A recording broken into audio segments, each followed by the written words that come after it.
Hoy vamos a hablar de un tema como nunca antes se había tratado. La sangría, cómo se exprime a los pueblos del mundo, el presupuesto, los dineros del pueblo del mundo, en una sangría de las armas, de la violencia, de lo bélico.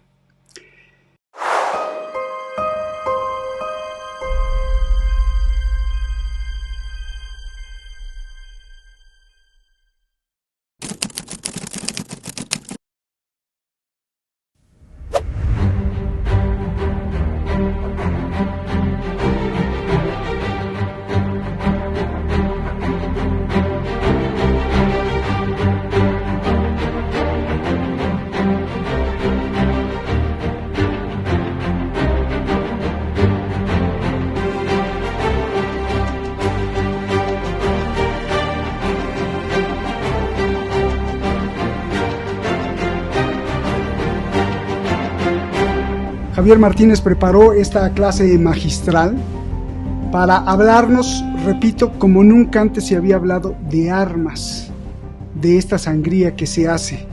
Y no solo eso, sino de cómo, como una mancha de humedad, de esas que a veces salen en las paredes, se va extendiendo y va avanzando el totalitarismo. Javier Martínez, muchísimas gracias por estar aquí en esta clase magistral.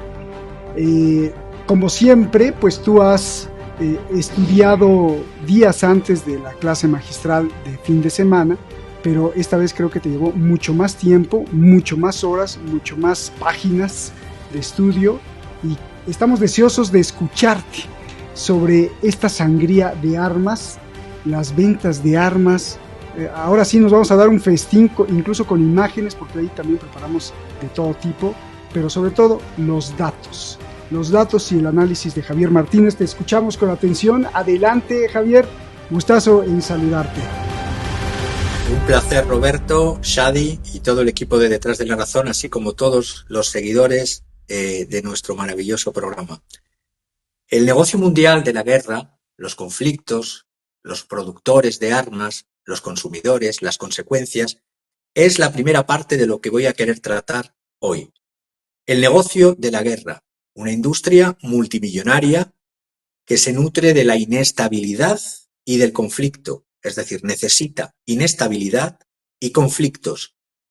Y vamos a ver cómo ha experimentado un crecimiento significativo, no ahora lo que nos están pidiendo un paso todavía mayor en este 2025, sino vamos a ver periodos del 2015 al 2019 y del 2020 al 2024 y cómo ha ido creciendo y creciendo y creciendo. Un crecimiento exponencial en los últimos años, impulsado por guerras en curso, por tensiones geopolíticas una tras otra, por programas de rearme en diversas regiones. En el año 2023, es decir, ya va a ser 2 años, la industria armamentística mundial aumentó sus ganancias en un 4,2% en comparación con el año 2022, impulsada por las guerras en Ucrania, en Gaza, así como por el aumento de otras tensiones globales.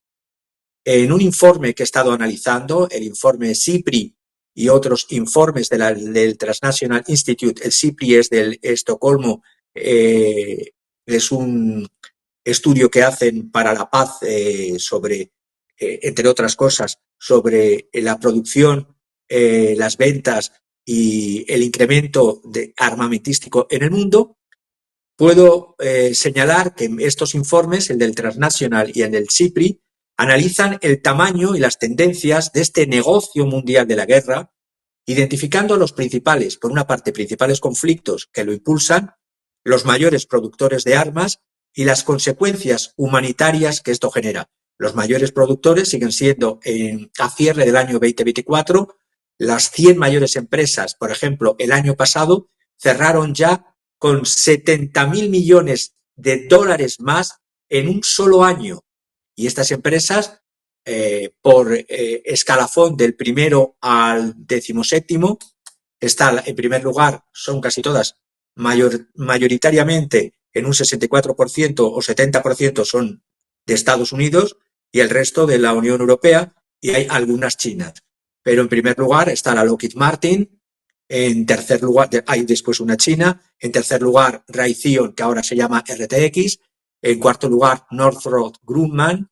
En quinto lugar, General Dynamics. En sexto lugar, Boeing. En séptimo lugar, BAE Systems, que es de Reino Unido. En décimo lugar, L. Harris Technological, de Estados Unidos. En decimotercer lugar, Airbus, que es un complejo ¿Es europeo esa, Javier? de Holanda. Exactamente, lo que os he enviado para que veáis al cierre del año pasado, ya estas empresas habían facturado 70.000 millones más y por ese orden y por ese escalafón. Déjalo un rato así mientras lo estoy comentando. El negocio de la guerra es una realidad compleja y cada vez más preocupante, que le impulsa, dice que viene impulsado por la inestabilidad global, pero es el pez que se muerde la cola, porque necesita de inestabilidad global y de conflictos armados y de tensiones geopolíticas para vender más armas a estas industrias y los accionistas de estas industrias lucrarse no con 70.000 cada año, cada vez más y más y más. Este sector continúa creciendo y generando enormes beneficios para los principales productores de armas. El desarrollo de nuevas tecnologías como los misiles hipersónicos intensifica la carrera armamentística y plantea nuevos desafíos. Existen tratados, pero la legislación internacional cada vez ya no es que sea violada, es que es como si no existiera. Existe en el papel, existe, por ejemplo, el Tratado sobre el Comercio de Armas, el TCA, que regula el comercio internacional de armas, desde las armas pequeñas hasta los carros de combate, las aeronaves de combate, los buques de guerra. Este está desde el año 2014, desde diciembre del 2014. Pues bien, firmantes fueron 130, estados que lo hayan ratificado 83 y muchos lo tienen suspendido. Por lo tanto, existen tratados, existe legislación de este, por ejemplo, de uno de ellos, luego comentaré otros más, el TCA o Tratado sobre el Comercio de Armas.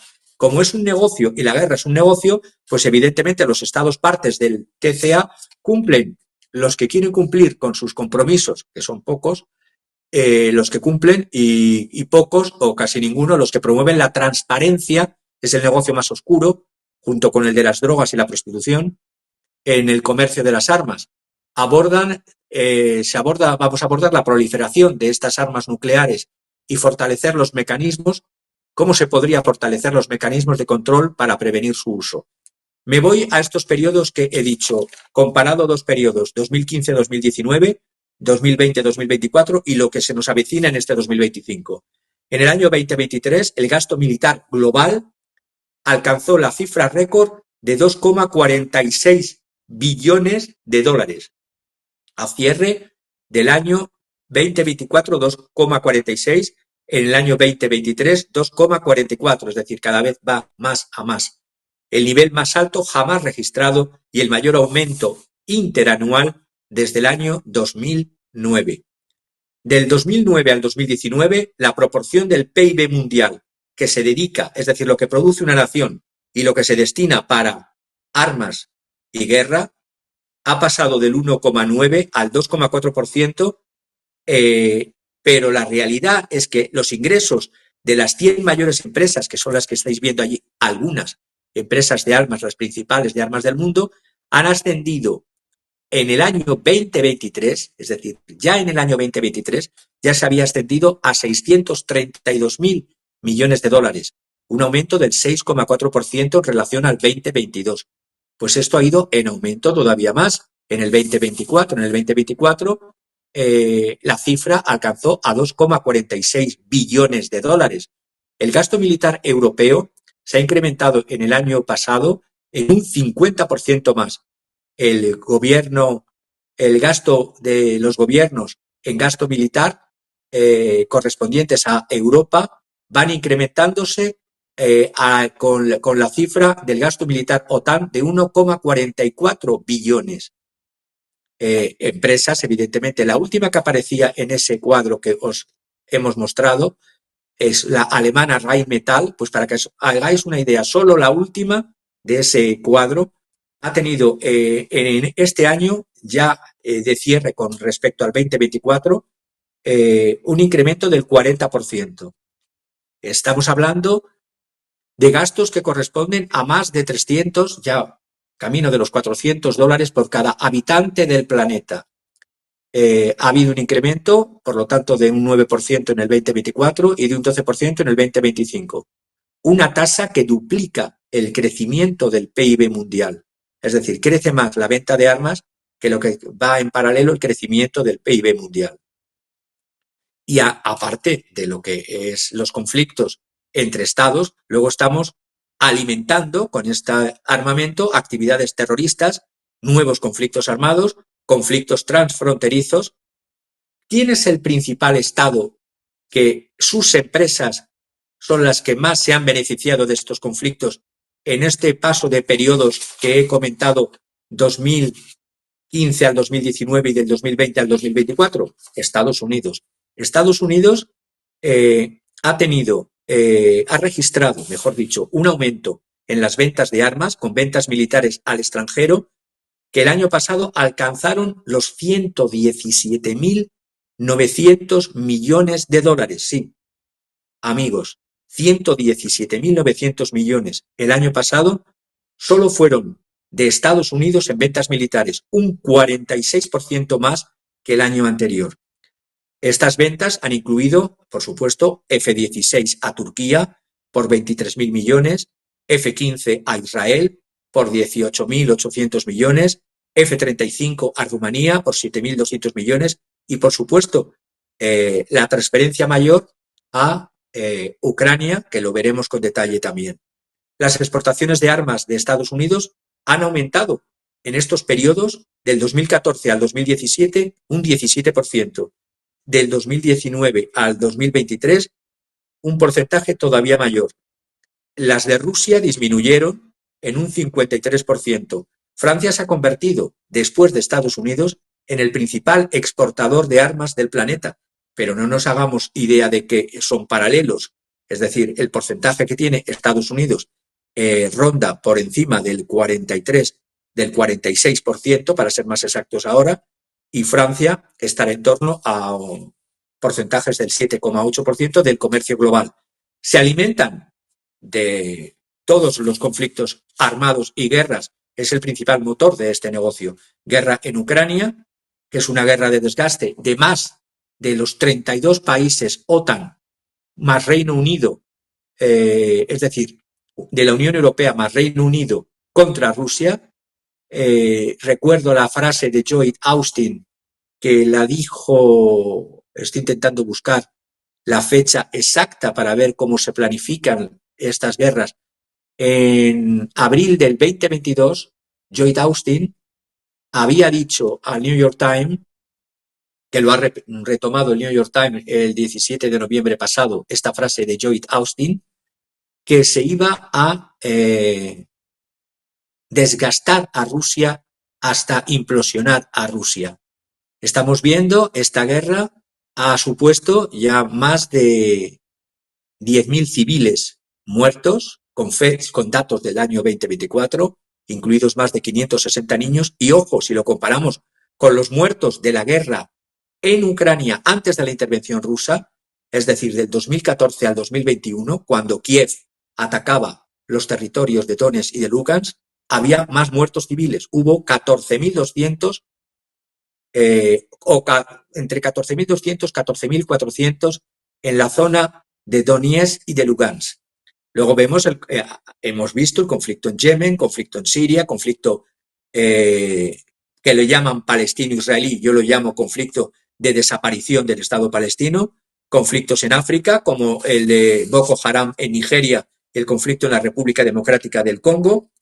Pues bien, ¿a quién beneficia? Los mayores productores de armas en el mundo, Estados Unidos, se mantiene como el principal productor de armas del mundo, con 41 empresas en el top 100 de esta clasificación SIPRI, que representa el 50%, ya va camino del 48 al 50%, era el 43% ya en el 2023, ahora va camino del 50% del negocio de todas las armas, de venta de armas mundiales con las empresas que he comentado. Esto trae a colación lo siguiente, cómo se ha ido incrementando y ahora se pide que sea todavía más, como si fuese una necesidad perentoria de ahora, lo que ya se viene haciendo desde hace anterior al 2019. Solo tomando el periodo 2019-2023, Estados Unidos había pasado a representar el primer lugar ya al cierre del periodo 2019-2023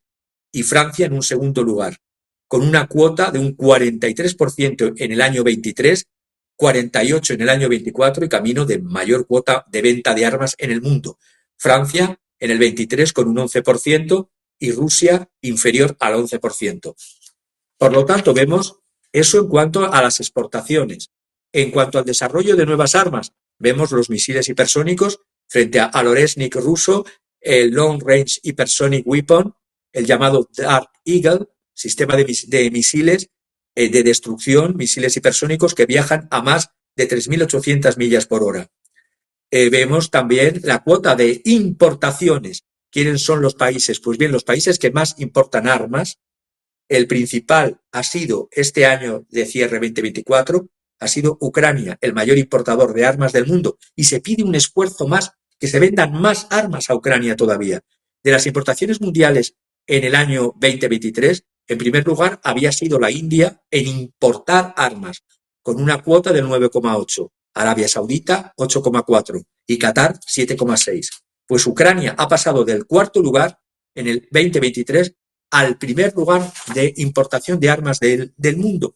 Y decía que los tratados son papel mojado, porque he ido comentando ese tratado en vigor desde el 2014, el Tratado sobre el Comercio de Armas, TCA, que buscaba prevenir en el 2014 el tráfico ilícito de armas y su uso para violar derechos humanos y crímenes de guerra, y vemos la realidad de que el caso que se hace a ese tratado. Otro tratado, el de la prohibición de las armas nucleares, el TPAN, adoptado en el 2017, que prohíbe el desarrollo, la producción, el almacenamiento, el uso y la amenaza de uso de armas nucleares. Ya vemos que es papel mojado. Y la Convención sobre ciertas armas convencionales, CCAC, que restringe o prohíbe el uso de ciertas armas que ahora la propia Unión Europea las está considerando a autorizar, es decir, una organización económica hablando de utilización de armas y de rearme. Es muy propio de violación de tratados, del propio tratado de la Unión Europea. Por eso lo llamo ya desde hace muchos programas la Unión Europea otanizada. Y se prohibían en esta convención CCAC armas como las minas antipersona, las armas incendiarias y las armas láser cegadoras. Ahora parece que los países de la OTAN, vía beneplácito de la Unión Europea, estas armas las van a poder seguir utilizando. A todo esto luego tenemos el descontrol en las armas nucleares en el planeta y el aumento del peligro nuclear. Y por último, el tráfico ilícito de armas. Vemos que armas que supuestamente se destinan o se han destinado durante 3 años de guerra y anteriormente a la declaración formal de guerra de Rusia en el conflicto interno que tenía Ucrania, Kiev contra las provincias del este, el tráfico ilícito de armas, armas que aparecen vendidas por la OTAN a Ucrania y que aparecen en narcotráfico en el sur de España o en el norte de España o en el sur de Italia o en el norte de África y no son capturadas en el campo de batalla. Este tráfico es que a su vez a quien se lo dan lo revende para hacer business, para hacer negocio por mal gestión del almacenamiento nacional o claramente por un desvío patrocinado por el Estado que ha recibido estas armas. Las consecuencias humanitarias de estas guerras es que, y termino con esta primera parte, con esta introducción a la primera parte, el número de desplazados sigue creciendo en el mundo. Desplazados tanto internos dentro de los propios países en conflicto como de desplazados internacionales. Tenemos la cifra brutal que la he constatado en el cierre del año 2024 de 120 millones de personas, se dice pronto, 120 millones de personas que son desplazadas por guerras, por persecución, por violencia y por violaciones de derechos humanos. Hemos pasado del año 2023, que era en torno a 117 millones, mejor dicho, del 2023, que eran 117,3 millones, para ser más exactos, a 120 millones en el 2024 y seguimos provocando que haya mayor número de desplazados en el planeta, cuando en el 2003, para hacernos una idea de cómo se han incrementado los conflictos, en el 2003 personas desplazadas vía refugiados eran en torno a 3 o 4 millones de personas. Hemos pasado de los 3 o 4 del 2003, menudo inicio del tercer milenio, a el 2024 estamos hablando de 120 millones de personas. Oye, Javier, con esa que nos envías de exportaciones de armas, que dice España en el comercio mundial de armas ocupa la 9ª posición, pues con razón hemos visto en estos días a Pedro Sánchez, el presidente del gobierno español, invitar a todos los representantes del Congreso para hablar, menos creo que a los de Vox, para hablar de que urge incrementar el gasto de defensa. Pues claro, mira nada más, si están en el 9º lugar los españoles en exportar armas, ¿no? Entonces, pues con razón se justifican los discursos. Ya está Trump diciendo que primero humilla a Zelensky y ahora pues más armas a Ucrania. No hay problema, sigue el negocio. Perdón, Javier. Pero te diría que, primero, el presidente del gobierno español no se ha presentado ante lo que debe ser en una democracia, supuestamente, como dice la Constitución parlamentaria, ante el Parlamento, y ha hablado ante la Cámara de los acuerdos que ha hecho en nombre de España. Punto número 1. Punto número 2. Se ha reunido con todos menos con el tercer partido elegido, porque lo considera de extrema derecha, el partido Vox. Y cuarto, de los reunidos les ha invitado a tomar café. Pero cuando han salido de la reunión, todos han dicho que no ha dado razones precisas del por qué, del para qué, del con qué, ante quién y contra quién. Porque esto me da pie para hablar de la parte final en cuanto a las armas.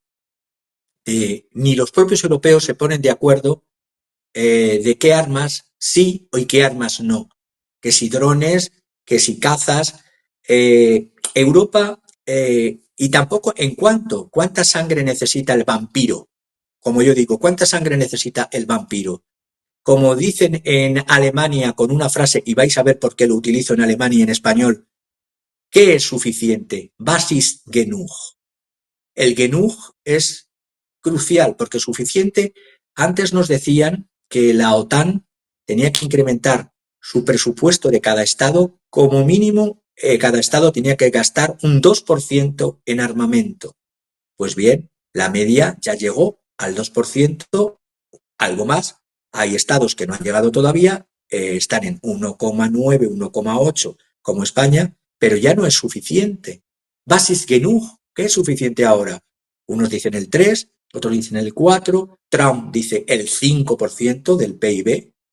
El presidente Sánchez además ha actuado como un humorista ya fallecido hace muchos años de la televisión española llamado Gila, donde salía a la televisión haciendo el humor con un teléfono y con un casco alemán de guerra, hacía que hablaba con la comandancia. Pues aquí a lo Gila, él ha presentado, cuando estaba hablando con el de Finlandia, que hemos sufrido, yo no lo he visto ni he sido como ciudadano, lo he sufrido en ningún momento, un ciberataque por parte de Rusia y por lo tanto a lo Gila, lógica de Gila, hay que invertir contra un ciberataque más tanques, más aviones, más misiles y dar un porcentaje a nuestro potencial enemigo que pudiera y puede ser Marruecos, en cambio venderle armas a su vez en un porcentaje de cierre del año pasado, un incremento de un 1.200% en relación al año anterior. Es decir, no producimos armas para nosotros, las producimos para Marruecos, nuestro potencial enemigo, y en cambio tenemos que incrementar de la cifra cercana al 2% hasta un 5% de nuestro presupuesto para defender por qué, para qué, con qué, ante quién y contra quién. La realidad es que voy a poner el ejemplo de Alemania, porque es escandaloso lo que ha pasado, y tengo los datos de Alemania de hace unas horas, ya se estaba preparando, y yo ya lo tenía cuando estaba preparando este programa, los distintos informes que se estaban elaborando por comités de expertos, aquí igual que con lo de la pandemia y la plandemia, Antes teníamos que atacar con todos los recursos un virus y hacer negocio con ese virus. Ahora tenemos que atacar un oso, el oso ruso, y tenemos que hacer negocio con esa otra histeria colectiva. Y los institutos de expertos, como pueden ser el Instituto IFW de Kiel, que es el Instituto de Economía de la ciudad de Kiel, y el Instituto IFO de la ciudad de Múnich, pues bien, han elaborado lo que los parlamentarios ya se han puesto de acuerdo en Alemania tras las elecciones, salvo dos grandes partidos. Pues bien, el informe elaborado por un tal Moritz Schularik, presidente de este Kiel Institute, ha hecho declaraciones que he estado siguiendo hasta hoy, por eso tengo informaciones, al diario alemán Frankfurter Allgemeine Zeitung, el diario de Frankfurt, y sostiene que Europa debe centrarse en desarrollar su superioridad asimétrica. Él es el ideólogo de la creación, de la propuesta de creación de un fondo alemán. Pensemos que Europa, a través de Bruselas, de la señora von der Leyen, ha propuesto un gasto de 800.000 millones de euros, de los cuales 150.000 será vía préstamos de cada estado y 600.000 serían lo que tiene que comprometerse los estados en deuda. Pues bien, Alemania sola ya tiene un plan de 400.000 millones, y eso lo ha logrado hoy a través de un acuerdo entre los partidos, la CDU y la CSU, es decir, la derecha conservadora y el Partido Socialista Alemán, el SPD, unido a los verdes.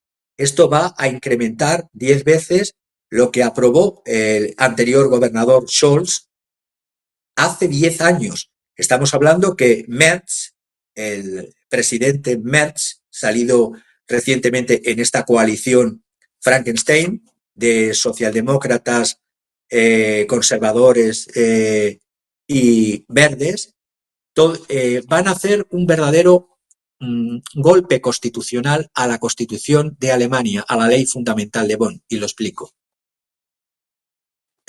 Si con la crisis del 2007-2008, porque hay que tener memoria y decir de donde dicen Digo, ahora dicen Diego, resulta que cuando vivimos la crisis financiera, la crisis bursátil bancaria del 2007-2008 y luego la crisis del euro del 2010, resulta que en ese momento se aprobaron a nivel, por instigación de Alemania, una serie de normas, unas normas que era para controlar en la crisis de 2007-2008, crisis del euro del 2010, eran las normas, el pacto de crecimiento y de estabilidad, el pacto del euro, el llamado pacto fiscal, y el otro pacto era el Six-Pack en el 2012. En aquella época, a los ciudadanos se nos vendieron planes de austeridad, que ya sabemos lo que son planes de austeridad, porque se decía que no se podía gastar cada estado más del 60% del PIB en deuda pública, tenía que ser inferior, como mucho hasta el 60% del PIB la deuda pública, y los déficits presupuestarios no podían pasar del 3%. Luego se afinó todavía más con el pacto fiscal, porque se decía que los estados que ya tuvieran más del 60% no podían tener déficit superiores al 0,5%, y en cambio los que sí estaban inferiores al 60% de deuda sí podían llegar al 1%. Pues bien, de donde era casi una religión que la Unión Europea y todos sus países cumpliesen con este pacto de estabilidad, pacto de fiscal, y que nadie superase estos límites, ahora resulta que como se trata de hacer negocio de la guerra, hacen trucos contables y dicen lo siguiente, noticias de hoy del Frankfurter Allgemeine, con las declaraciones de toda esta pandilla, y digo así, pandilla de políticos de la CDU, CSU, de la SPD y de los verdes. Todos los gastos de defensa que superen el 1% del PIB quedarán exentos del freno de la deuda. No se van a considerar deuda. Anda. Es decir, para salvar bancos se tuvo que estrujar las cinturas y los bolsillos de los ciudadanos con el pacto fiscal que he dicho antes, con el pacto del euro y con el six-pack del 2012, que eran todas esas leyes que he comentado de los porcentajes y límites. Ahora, para gasto en armamento, no va a haber límites, siempre que sea el 1% de la producción se dedique a gastos llaman de defensa. Para ello, además, van a crear estos tres partidos, CDU, CSU y SPD, un fondo especial aparte de 400.000 millones que lo van a vender igual que lo vendieron con la pandemia, los fondos para crear una nueva sanidad en Europa, los Next Generation, que por cierto se han detraído de esos fondos a nivel europeo para armas, es decir, lo que iba a ir para sanidad con la pandemia, lo que sobraba se ha destinado a Ucrania. No contentos con esos, ahora se va a hacer un fondo de otros 400.000 millones de euros, no para escuelas, no para hospitales, sino que se lo va a llevar directamente o indirectamente a través de un nombrecito que lo han puesto proyectos. Les gusta camuflar las cosas, igual que con la pandemia, fondo Next Generation. Ahora este fondo le quieren llamar de infraestructuras, pero infraestructuras va a ser digitalización, satélites de reconocimiento, comunicaciones y drones y otras tecnologías armamentísticas, defensa civil, infraestructura como reconstrucción de puentes para que puedan pasar los tanques, y luego venden la moto y los ecologistas o ecologetas lo compran, que todo va a ser sostenible y va a ser dentro del respeto al medio ambiente. Es decir, claro, es que las guerras, no me canso de repetirlo, las guerras y las armas son muy buenas para el medio ambiente. Además, lo venden como que va a permitir la independencia, ese fondo, de las cadenas de suministro de materias primas y energías, cuando resulta que con la voladura del Nord Stream 2, oleoducto y empresa que era también propiedad de Alemania, no olvidemos, supuestamente comandos ucranianos atacan una empresa e instalaciones de propiedad rusa, alemana y de otros países domiciliada en Zug, en Suiza, y no ha pasado nada, y ahora resulta que quieren independencia, cuando ahora dependen como nunca de las cadenas de suministro de materias primas y energía, entre otros, de Estados Unidos fundamentalmente. Todo este desarrollo es, dicen, de estos fondos para evitar la dependencia, otra falsedad, de Estados Unidos, cuando resulta que esto va a suponer, vamos por partes, va a suponer un rearme alemán. La deuda de Alemania está ahora en el 63%, recordemos, superior al 60%.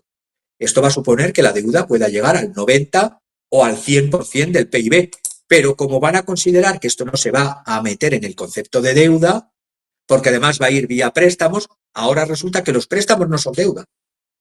Yo me desdigo de todo lo que he estudiado en contabilidad, financiera, en economía, en el simple pensamiento racional. Es decir, esto no lo van a considerar deuda. Aunque pase la deuda de Alemania del 63 al 100%, como no lo van a meter en el epígrafe de deuda, porque resulta que estos señores, los que he dicho, los del Kiel Institut für Wirtschaft, del Wirtschaft, el Instituto para la Economía Mundial de Kiel, el Moritz Schularik, y el del Instituto de Múnich, el Institut für Wirtschaftsforschung Clemens Fuest, han dicho claramente al Frankfurter Allgemeine, al periódico Hoy, que esto se va a relajar, se va a cambiar el concepto de eso del freno de la deuda, porque no se va a considerar deuda. No se considera deuda porque todos los gastos que superen este 1% del PIB se podrán financiar mediante préstamos y no hay límite superior. El límite, el que sea, ya digo, se va a pasar de una deuda del 63 al 100% o más, pero eso no es deuda, porque los préstamos no son deuda. Además, mienten como bellacos diciendo que se creará un fondo especial, lo llaman para inversiones en infraestructuras, que repito, no van a ser para escuelas, no van a ser para hospitales, no van a ser para gasto social.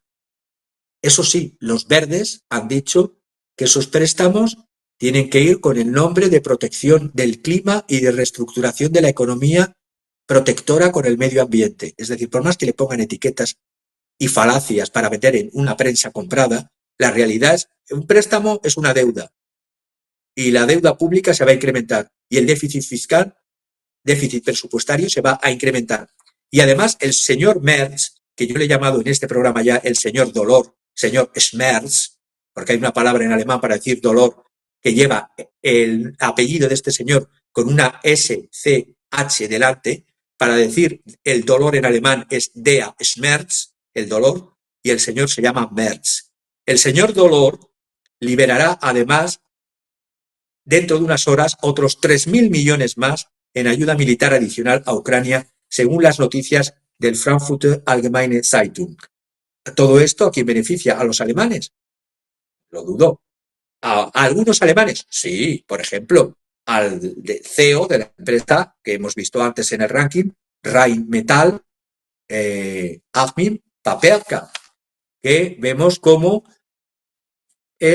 nos quieren colar un caballo de Troya y diciéndonos que esto es necesario para nosotros, cuando vemos que los incrementos en gastos armamentísticos vienen ya desde los periodos que he estado citando antes. ¿Cuánto es suficiente Basisgenuf para un industrial de armamentos? Nunca es suficiente, es su negocio. ¿Y de qué va la Unión Europea? Vendiéndonos primeramente unas reglas fiscales durante años, desde el 2008 para acá, sobre todo 2010, 2011, 2012, que hacían unas políticas de austeridad fiscal y austeridad presupuestaria, y ahora esta austeridad se olvida en beneficio el negocio de la guerra. Es un clima bélico que se dispara, el comercio, y termino, las importaciones de armas por parte de los europeos de la OTAN han crecido un 100,5%. Y esto se pide que sea todavía mayor. No, es que tenemos que fabricar nosotros armas. Se están transformando fábricas de Volkswagen en vez de coches, en fábricas de armas. Ucrania se ha convertido, ya he dicho también, en el principal importador mundial y se pide un esfuerzo más a la ciudadanía. Alemania soltar hoy otros 3.000 millones más de euros. El planeta se rearma. Se están comparando los arsenales de Estados Unidos, de Rusia y de la Unión Europea y vemos, haciendo una pincelada final, la guerra en Ucrania es la excusa. Esos son los arsenales, perdón. Negocio. Exactamente, eso es, los arsenales militares. Y eso ya se ha quedado corto, porque según estoy viendo los estudios que comparaban, y os lo envié con los estudios que comparaban 2015 a 2019, vemos que para las importaciones de este 2025 y las exportaciones de este 2025 va a ser todavía mayor, y con los incrementos en industrias por parte de la Unión Europea en industria bélica. Pero van a tener que seguir comprando industria bélica de Estados Unidos, que su participación, ya he dicho, ha pasado del 43 al 46%, va camino del 50%, lo que depende el mundo o lo que vive los industriales de armas de Estados Unidos. Por eso digo que a la vorágine que estamos asistiendo, hasta los gráficos de cierres de cifras de un año, en pocos meses se quedan cortos. Las 10 principales empresas de armas en el 2024 fueron las mismas que en el 2015-2019. Rusia representa solo el 7,8% de las exportaciones mundiales de armas y ha caído, como he explicado, en un tercer lugar. Francia adelanta a Rusia en exportación de armas, teniendo Rusia el 7,8% y Francia 9,6%. Pero repito, Estados Unidos está en unas cifras escatológicas. Estamos hablando que la industria bélica de Estados Unidos es la número 1 a nivel planetario en millones de militares, de activos y en reserva. Vemos, en la primera columna son los militares, personas físicas, y los que hay en reserva. En la segunda columna estamos viendo los tanques blindados, en la tercera columna las armas aéreas y en la cuarta columna la capacidad marítima y en rojo el arsenal nuclear. Pero todo esto se queda corto, repito, con los presupuestos y no solo la dependencia que va a seguir europea de las armas de Estados Unidos, porque no cambia de la noche a la mañana, no se reestructuran y reconstruyen de fabricar automóviles a fabricar armas así de un día para otro. Las importaciones de armas por parte de los miembros europeos de la Alianza Atlántica tienen una dependencia que es ya Washington suministra el 64%, aunque baje al 50%, la mitad de las armas que se pagan con presupuestos nacionales de ciudadanos en los estados nacionales va directo a las empresas norteamericanas.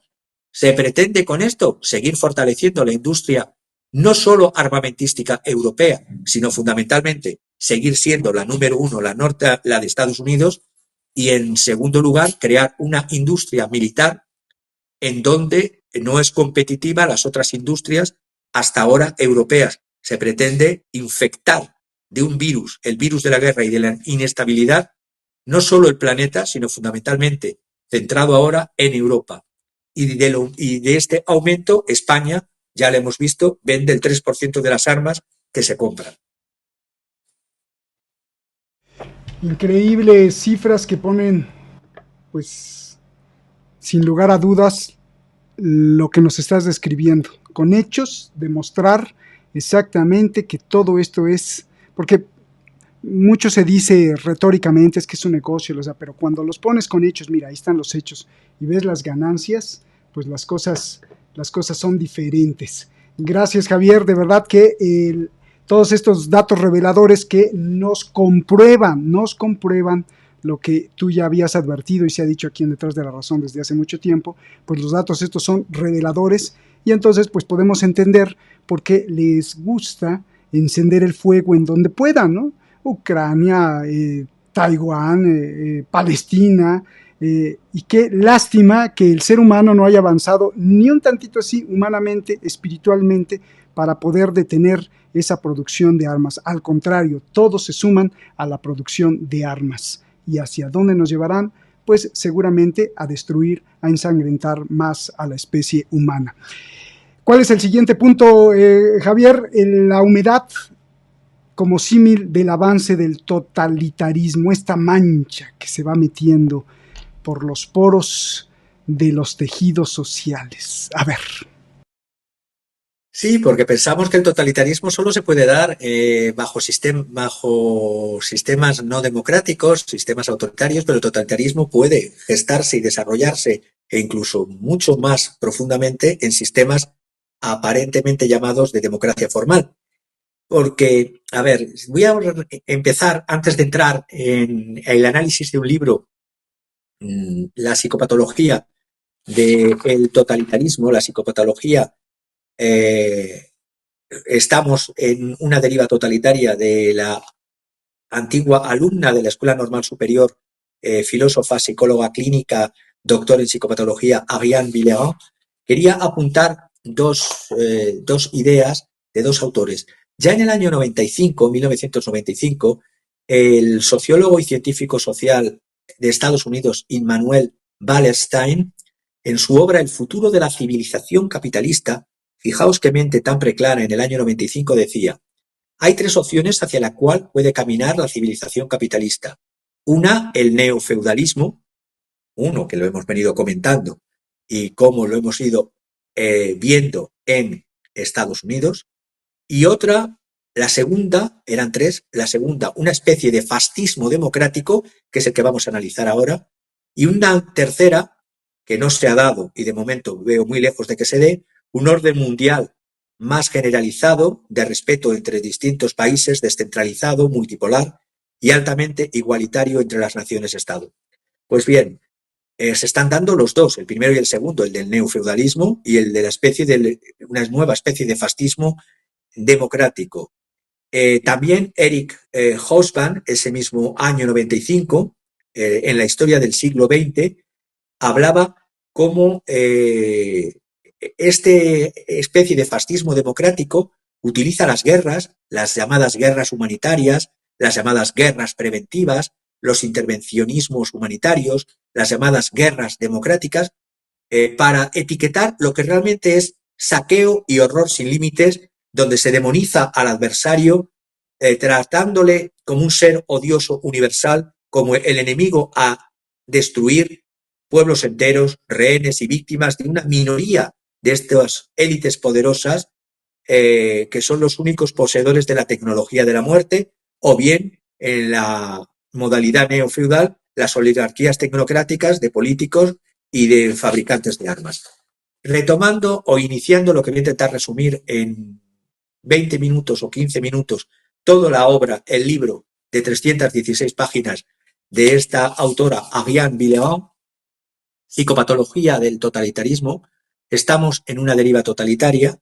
Estamos viendo cómo es un proceso que comienza con la atomización del hombre por el terror. Ya vimos el experimento pandémico del terror, vimos las prácticas sociopolíticas que se hicieron con los encierros y con los miedos, el terror, como provocar lo que decía el sociólogo Leo Leuwenthal, también sociólogo alemán, que tiene una obra sobre el terror, destruye los lazos sociales,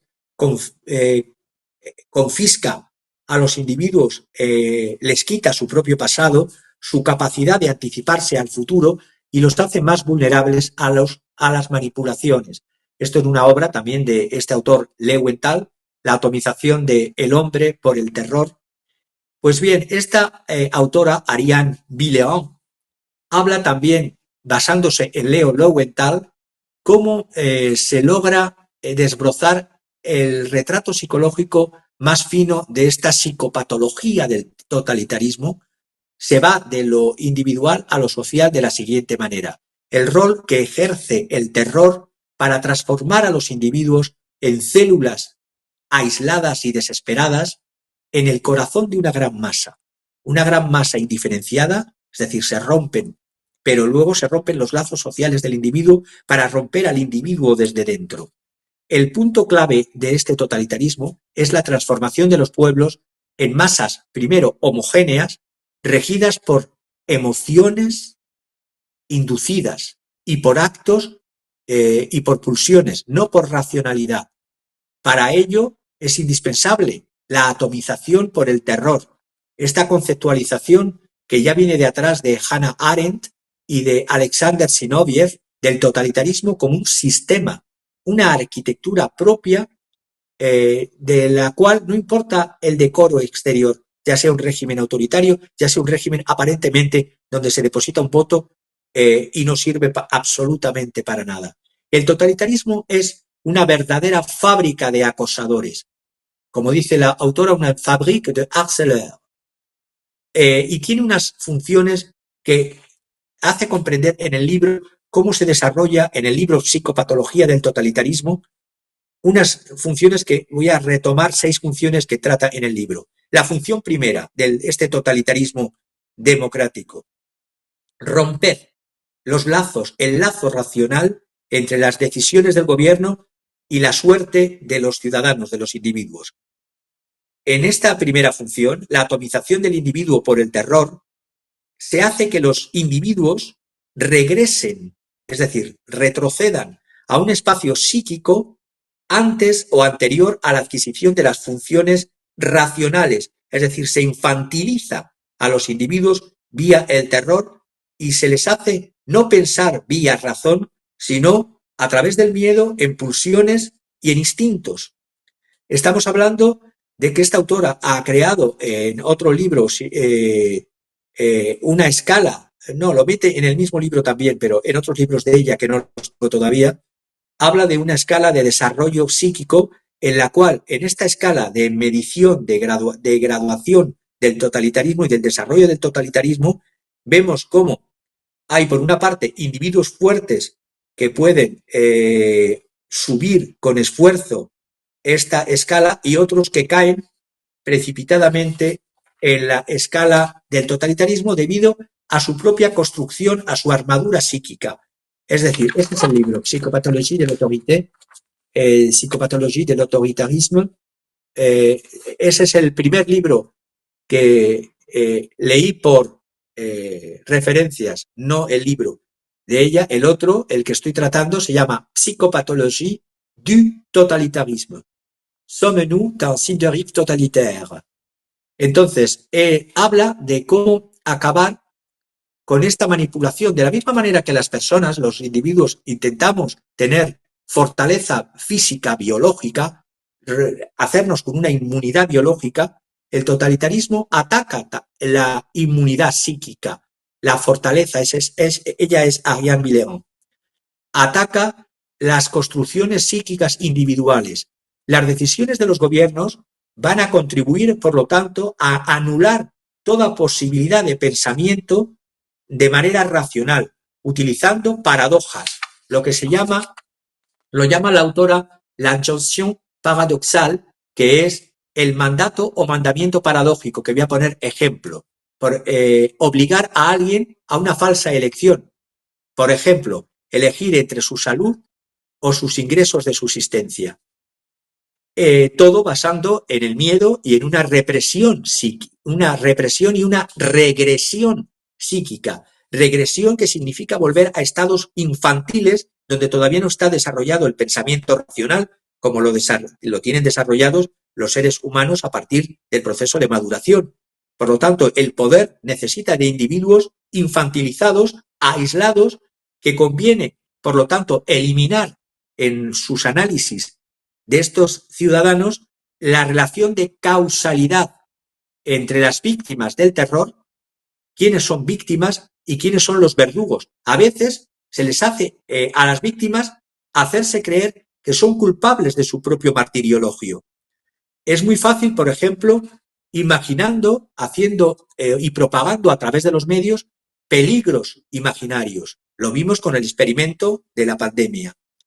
El verdugo en un grupo es difícilmente identificable, sobre todo cuando te está vendiendo a través de un televisor y de unos medios como que lo hace por tu bien, es tu benefactor. Y, por lo tanto, te mete el miedo a nivel colectivo de tal manera que hay otras víctimas que se transforman en verdugos de sus propios ciudadanos porque entran a aceptar las obligaciones comunes. Porque, claro, tienen la situación de aceptar estas obligaciones, por muy estúpidas y normas estúpidas que sean, o ir al patíbulo social. La función segunda que analiza esta autora, este es el libro, Psicopatología y totalitarismo. La función segunda es la desagregación de la experiencia, del continuum de experiencia, me explico. Quiere esto poner en comunicación lo que cuando existe un traumatismo, una experiencia traumática, se crea la famosa disociación que hablan los psicólogos y los psicólogos sociales entre la representación del recuerdo del hecho traumático y en los afectos que van ligados a ese hecho traumático. En la experiencia traumática se disocian a veces y puede haber recuerdos de traumatismo sin sentir angustia y por otra parte puede haber angustias sin recuerdos del traumatismo, angustias que no sabemos por qué, pero son todas provocadas vía estos experimentos sociales. El traumatismo fija en un tiempo presente, fijado en un tiempo presente el traumatismo, sin que tengamos el continuo de cómo se ha producido, es decir, saber el pasado. No podemos predecir el futuro y, por lo tanto, estamos en una eterna repetición, dominados por una angustia creada desde el exterior porque hemos caído en la desagregación del continuo de la experiencia traumática. Han logrado el fin mayor, que es el terror totalitario, destruir al individuo, autodestruyéndose el individuo internamente. Para desestabilizar psíquicamente a alguien es efectivamente necesario introducir rupturas en sus relaciones con las experiencias vividas. Esto lo vemos, por ejemplo, en agosto del 2020, como una oleada de avalancha totalitaria sufrimos en toda Europa. Fue un verdadero tsunami, una bocanada de delirio colectivo. El poder totalitario crea las rupturas en la vida cotidiana, no solamente por sus declaraciones en los medios, por sus decisiones traumáticas, ya sean brutales o violentas. Por ejemplo, estoy pensando en los arrestos masivos, arrestos improvisos, no previstos, imprevistos, perdón, arrestos imprevistos, arrestos masivos a todos los que se oponían a regulaciones totalmente irracionales. De lo que se busca es siempre controlar hasta qué punto se puede doblegar la inmunidad, la fortaleza psíquica de los individuos para controlar la vida de los individuos. En los momentos del control intensos en la pandemia, por ejemplo, la propia autora, yo lo viví también, tuvo que pasar hasta 2 horas en un aeropuerto sufriendo protocolos administrativos que no tenían ninguna explicación racional para hacer un viaje, en el caso de ella al extranjero, yo era un viaje nacional, y me pasó lo mismo, la señorita que tenía que darme los papeles de los billetes y como me había dado tanta documentación y tanto tenía que mostrarle yo, había perdido el entregarme mi propio billete. Y le dije, sí, vale, me parece muy bien, ya le he dado, pero deme mi billete, que estamos aquí para viajar, no para cumplimentar el totalitarismo. Por lo tanto, redesigna o vuelve a nombrar lo real vía la ideología. Por eso nos vendían la moto de la nueva realidad. Teníamos que vivir ya a partir de entonces en una nueva realidad. No, la realidad es la que es. No nos tienen que hacer un lenguaje performativo de crearnos una realidad que encima nos hacen creer ahora con este nuevo virus de la guerra, que la guerra es la paz. Nos venden paradojas. La guerra es la paz. Las armas ecológicas. ¿No os dais cuenta que es destrucción? Basado en otra obra de la autora, Psicopatología de la paranoia, vemos lo que se produce con estos movimientos en países democráticos, es la colonización líquida de los cerebros, el canibalismo ideológico. Se trata de encerrar las mentes con varias llaves y tirar la llave o colgar un yunque en el cuello de los pueblos antes de destruirles. Y hacen amalgamas ideológicas, mezclan ideologías aparentemente contradictorias para desquiciarnos psíquicamente. Es, por lo tanto, uso de pensamientos desarticulados, a fuerza de estupefacción, de miedos y de traumatismos inconfesables, antes de echar la red de la ciudadanía para que pueda protestar o gritar. Se les divide, se les atomiza.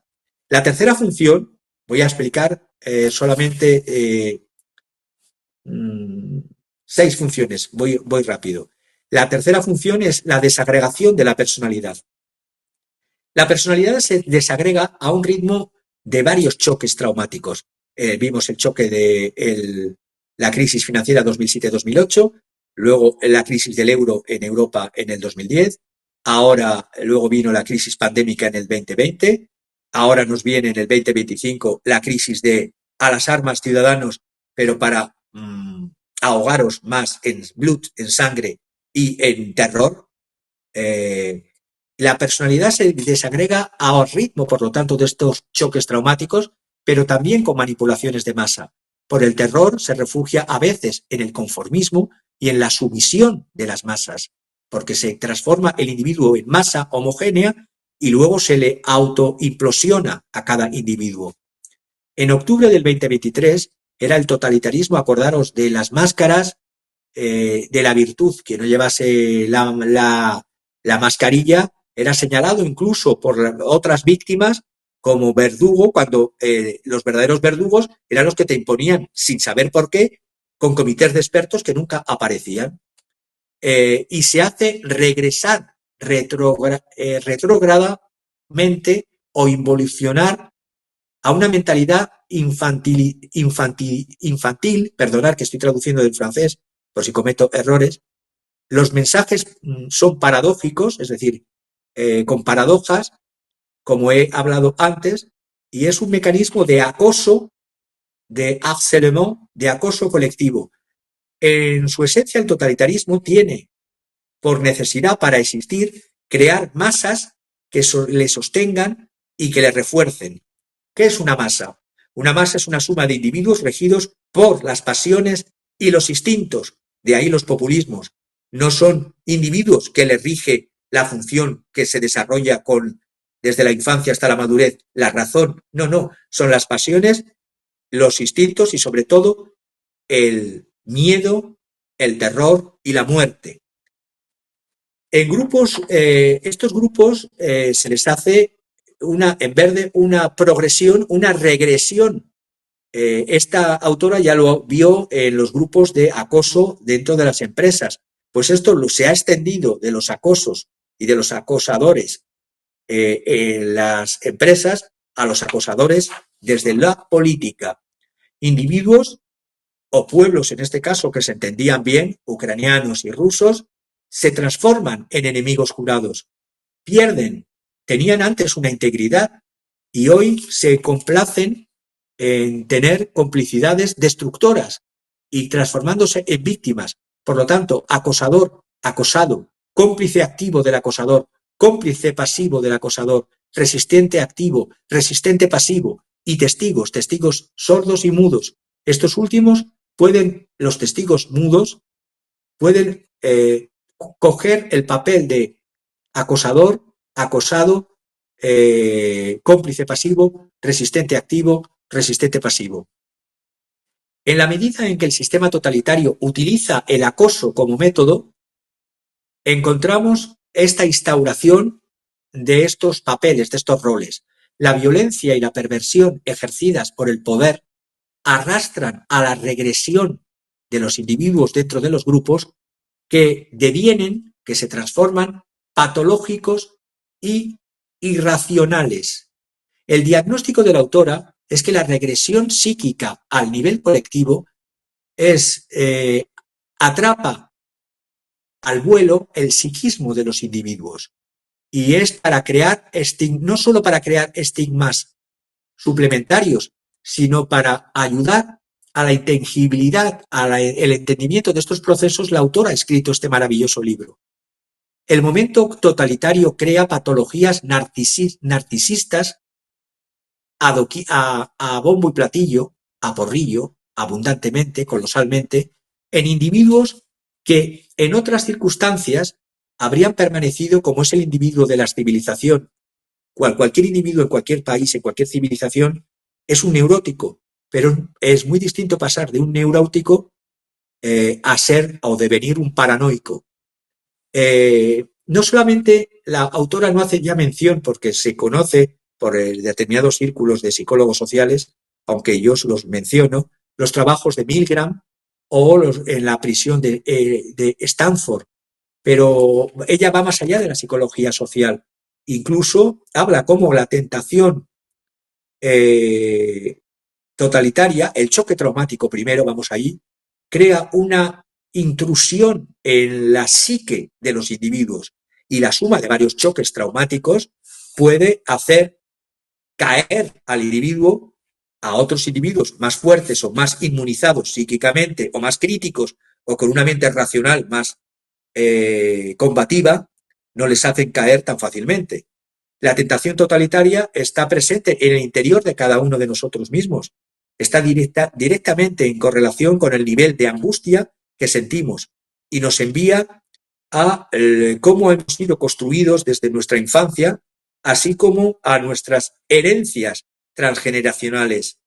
Por lo tanto, se manipula a los más fácilmente manipulables, a los que tienen un idealismo naif, a esto que yo llamo los convertidos en ideologías, ya sea la woke, la de género, estos idiotizados neo-flower power.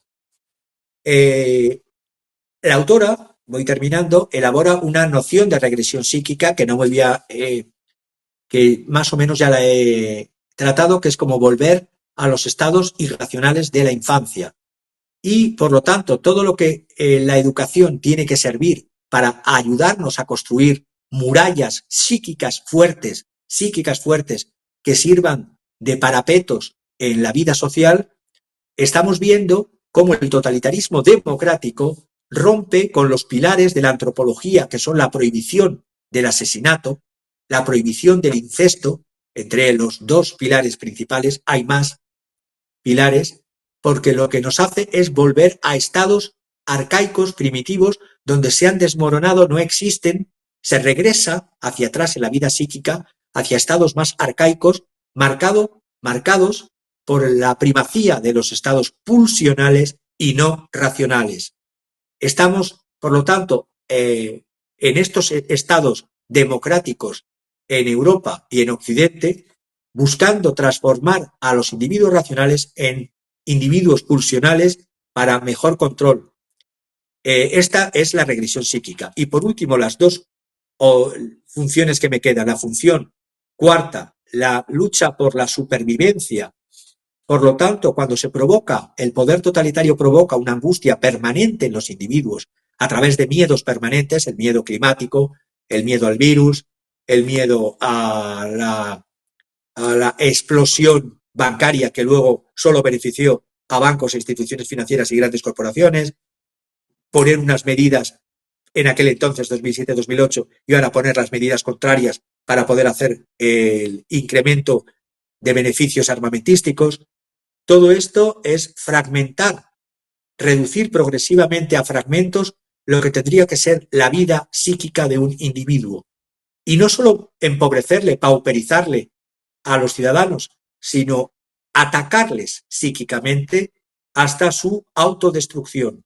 Por lo tanto, es un trabajo de debilitamiento, de corroer, de fisurar, de minar, de fagocitar, de arruinar, de sabotear las murallas psíquicas. Y los 4 pilares de la civilización, que repito, son la prohibición del asesinato, la prohibición del incesto, la diferencia de los sexos, que somos biológicamente diferenciados, y las diferencias entre las generaciones, el respeto entre las generaciones, niños, adultos y mayores. Y esto es lo que se está destruyendo, porque es la base del totalitarismo, destruir estos 4 pilares de la civilización. Prohibición del asesinato, prohibición del incesto, prohibición o no creer en la diferencia de los sexos y las diferencias y respeto intergeneracional. Y la función quinta, reducir al ser humano a una mera materia y banalizar al ser humano como una mercancía. Por lo tanto, se pueden comprar y vender bebés, se pueden comprar y vender o destruir tu propia existencia biológica. El poder totalitario reduce al hombre a una mercancía y el capitalismo sin límites, por lo tanto, crea un ser humano como un mero cuerpo, mercancía. Y la clasificación, por lo tanto, de seres humanos como esenciales en la producción y otros no esenciales o inútiles, que ya lo hemos tratado con la inteligencia artificial en otros programas, como las nuevas tecnologías y la inteligencia artificial presagian esta futura eliminación de estos seres humanos no esenciales o inútiles. Estamos hablando de la aniquilación del sujeto humano vía el canibalismo del pensamiento y vía no solo la alienación, sino la transgresión por este canibalismo. Canibalismo de las mentes. Y para terminar, asimilar a los terroristas. ¿Qué quiere decir tanto Leuwenthal como Ariane Villeron con asimilar a los terroristas? El terror tiene su paroxismo, su sumum, su apogeo, su punto culminante, cuando la víctima acaba por someterse a los verdugos. Podemos imaginar qué triunfo maravilloso es el que las propias víctimas, a fuerza de crueldad, el terror se difunde entre la población y se alimenta con una opresión creciente, con un estado acechador, acosador, igual que el acoso en la empresa, el acoso por parte del Estado. Camus decía en la revista Combate del 20 de abril del año 47, cada vez que una voz libre intenta decir sin pretensiones lo que piensa, una jauría de perros de presa de todo pelo y plumaje o de todo color ladrará furiosamente para esconder el eco de su voz. Por último, esta función de asimilar a los terroristas, estamos viendo que es el acoso funciona necesariamente en red como el jefe de obra, la clave de obra de todo poder paranoico. Esta regresión psíquica que estamos viendo hasta los estados donde la perversión, las perversiones, la paranoia y la psicopatología y la psicopatía, se transforman en normalidad. Lo normal es patológico y lo patológico se convierte en comportamiento normal. A fuerza de vivir, de ver, de sufrir el terror, el psiquismo puede, por identificación con el agresor, transformarse también en un terrorista psíquico.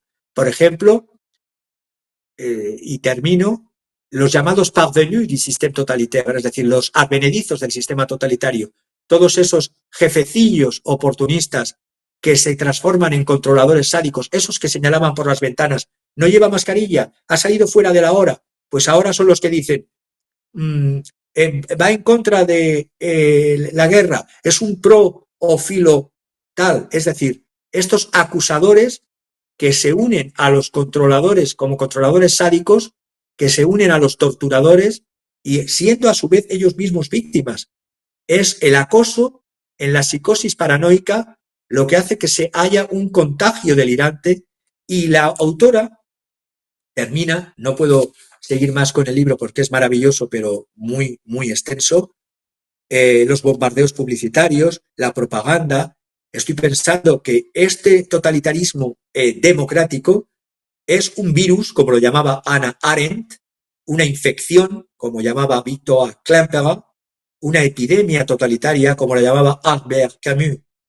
Klemperer también se dio cuenta, este autor, Victor Klemperer, como el filólogo, como la lengua de los nazis, estudiándola, cómo creaba la lengua, sirve el idioma para transformar la realidad en las mentes de los individuos que son infectados con el virus del totalitarismo. Por lo tanto, hay que defender nuestra propia inmunidad psíquica, hay que considerar que el derecho no es ilimitado, el poder no es ilimitado, porque cuando un poder es ilimitado en manos de un número limitado de personas, siempre conduce a la crueldad. El derecho no puede ser ilimitado. Lo que un parlamento en un determinado momento legisle todas, todes, todetes y toretes, no es si esto lo limitan las leyes biológicas, humanas y racionales. Es decir, pienso en los discursos de Esquino, en los discursos de Demóstenes, cuando habla del concepto, ya no me puedo enrollar más, el concepto de paranomón. Me encanta estar con vosotros, pero tenemos tiempo. El grafé paranomón, que es un proceso contra la ilegalidad, incluso que salga de parlamentos, leyes que van en contra de las leyes naturales y en contra de los intereses del pueblo. Esto lo tenían en la Grecia clásica, en la Atenas clásica.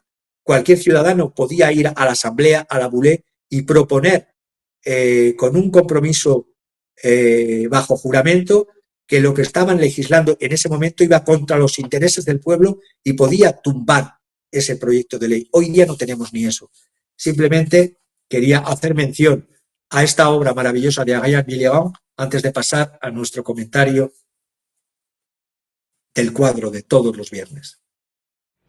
Exquisita y maravillosa exposición, como siempre, y no son flores, no son piropos, sino pues es que de verdad queda clarísima la explicación y la reflexión, pero sobre todo el análisis muy afilado, Javier, y la prueba de ello, o sea, el acto más repugnante de lo que estás expresando y denunciando, el acto más asqueroso de las últimas semanas es las declaraciones de Donald Trump promoviendo el odio, autorizando el genocidio en Gaza, sepultando cualquier atisbo de culpabilidad, pasando la hoja y diciendo que, bueno, pues de todos modos no podían vivir ahí, ¿no? Los palestinos tendrían que ser expulsados, sin derecho a regresar, pisoteados en sus muertos, en su sangre, en su sufrimiento, y por si fuera poco, publicó un video hecho con la inteligencia artificial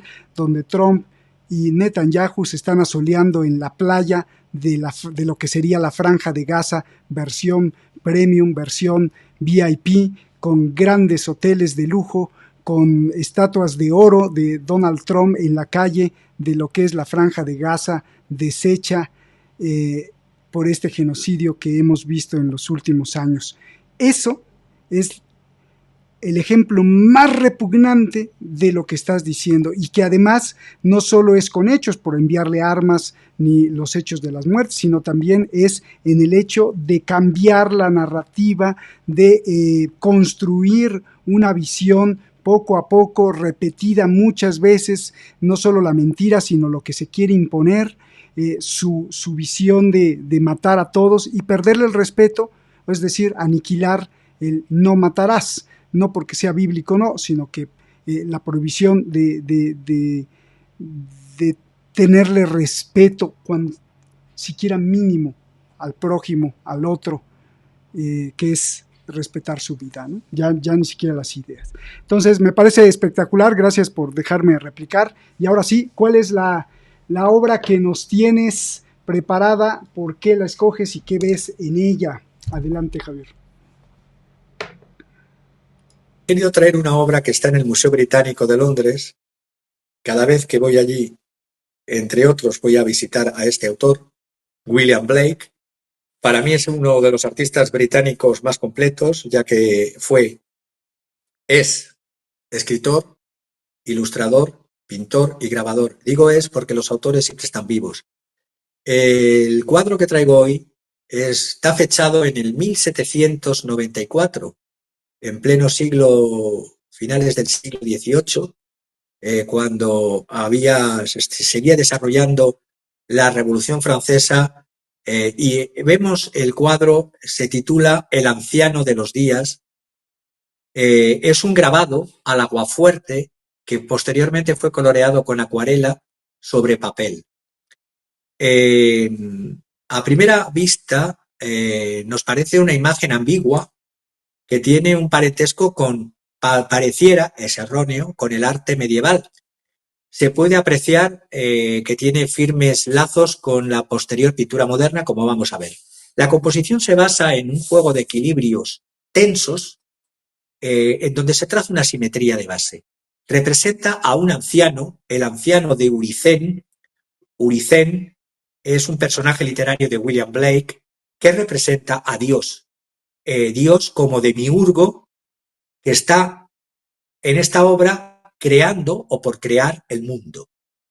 El aspecto físico recuerda la admiración que Blake tenía por la obra no medieval, sino por la de Miguel Ángel del Renacimiento, por la estructura corpórea y la pintura de este demiurgo.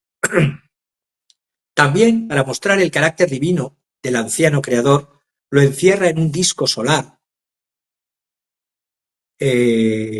más concretamente un círculo, símbolo de la naturaleza celeste que irradia luz e irradia fuego sobre las tinieblas, en este mundo de tinieblas que estamos viviendo. Simbolizada por negros nubarrones arriba de el dios del anciano de los días, hay nubarrones arriba y lo peor, oscuridad absoluta debajo. A los efectos de aleccionarnos que toda creación y la creación divina supuso y supone sacrificio. La postura del anciano es forzada.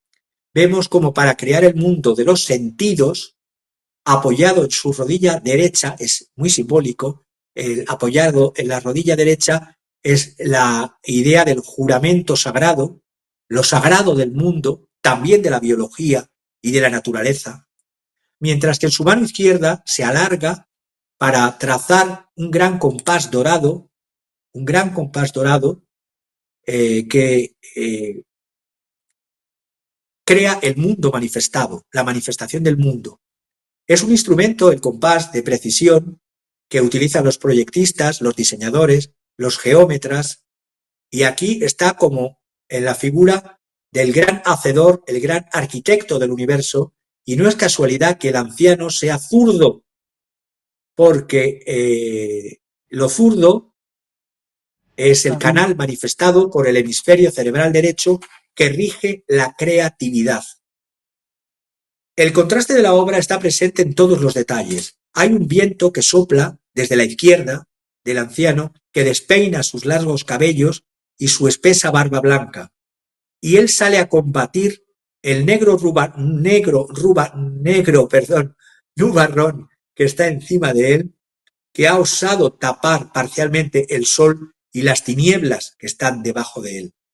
Es un símbolo de la grandeza y de la sencillez expresada en la creación, y terminaría con una frase del propio William Blake: para ver un mundo en un grano de arena y un paraíso en una flor silvestre, sostén el infinito en la palma de la mano y la eternidad en una hora.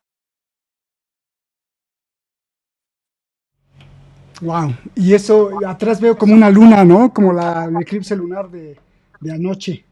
Fíjate, va muy al caso. Totalmente, siempre luchando contra las tinieblas que hay dentro de cada ser humano y sobre todo de los detentadores del poder, que con apariencia maléfica, mostrando la cara de benefactores, nos van a vender armas ecológicas, van a construir la paz mediante la guerra y van a hacernos el bienestar mediante la supresión de nuestras necesidades básicas e infectando con un virus nuestros propios cerebros para canibalizarnos y que seamos nosotros mismos los que nos vayamos aislando de los grupos sociales, la familia, el trabajo, los amigos, y así seamos fácilmente piezas primero de sumisión y luego de destrucción cuando seamos inservibles. Bien dicho, y además el compás, ¿no? Muy masónico ahí también, qué casualidad también, no lo sé, bueno, no te escucho. Masónico, fíjate, yo lo estoy utilizando como la medida que el propio ser trascendente toma con esfuerzo para aportar de luz, para aportar un mundo de luz y un mundo ordenado, y cómo las tinieblas y las tinieblas de debajo y los nubarrones de encima intentan penetrar en la propia creación y destruir el orden por el caos. Muchísimas gracias, Javier. Excelente exposición. Te agradecemos mucho. Y bueno, pues que la paz esté con nosotros, la paz esté con todos. Lo más importante, y que si hay compás y si hay apertura para diseñar un mundo mejor, sea un mundo lleno de paz, sí, pero con respeto y con justicia. Muchísimas gracias, Javier, un abrazo gigante, enhorabuena, felicidades por esta exposición, y bueno, pues después de esto no caería mal levantar la copa y decir salud. Muchísimas gracias, y a ti que nos ves en cualquier parte del mundo también, pues salud y hasta la próxima. Buenas noches, buenos días o buenas tardes en donde quiera que estés. Gracias, Javier, hermano, abrazos, gracias. Nos llevamos un gran sabor de boca con esta reflexión. Nos vemos.